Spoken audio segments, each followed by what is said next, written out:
প্রথমেই বলছি যে কুরবানি অর্থ আল্লাহ তাআলার নৈকট্য পাওয়ার জন্য ত্যাগ স্বীকার করাকে কি বলে? কুরবানি বলে।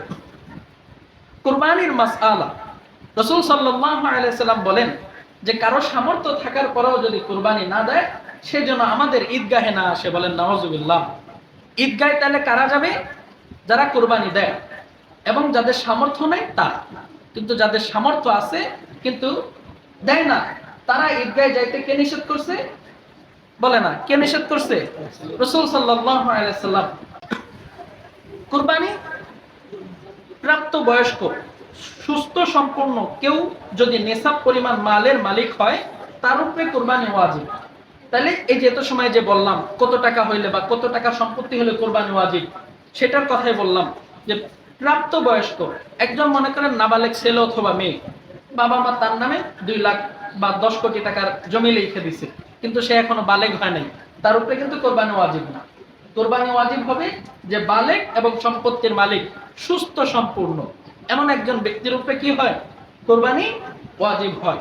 এরপরে শিশু কিশোর ও অসুস্থ ব্যক্তি নিসাব পরিমাণ মালের মালিক হইলেও তার উপরে কুরবানি ওয়াজিব নয়।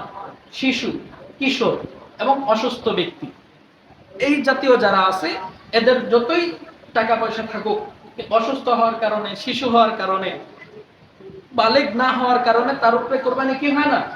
ওয়াজিব হয় না। দরিদ্র ব্যক্তি, এই মাসলাটা ভালো করে বুঝেন, দরিদ্র ব্যক্তি যার উপরে কুরবানি ওয়াজিব নয়, অর্থাৎ 2,70,000 টাকা সম্পত্তি নাই এমন একজন ব্যক্তি, কিন্তু সে যদি কুরবানির নিয়তে পশু কিনে, মনে করেন দেখানোর জন্য হোক বা ভালো নিয়তেই হোক, পশু একটা কিনছে, তাহলে ওই পশু পরবর্তীতে সে নিয়ত ঘুরাই ফেলাবে যে আমি তো গরিব, কিনে আলাইসালাম বলে বলে থাক, এটা পাইলে আলাই, কুরবানি দিলাম না, এই কাজ করা যাবে না। তার উপরে ওই পশু কুরবানি দেওয়া ওয়াজিব হয়ে যায় যদি একবার কিনে ফেলায়। কোন ব্যক্তি? যে গরিব। আর যে ধনী তার উপরে তেমনি ওয়াজিব। গরিব ব্যক্তির উপরে তো ওয়াজিব ছিল না, সে সাইদা নিজের উপরে ডাইকে আনছে ওয়াজিব।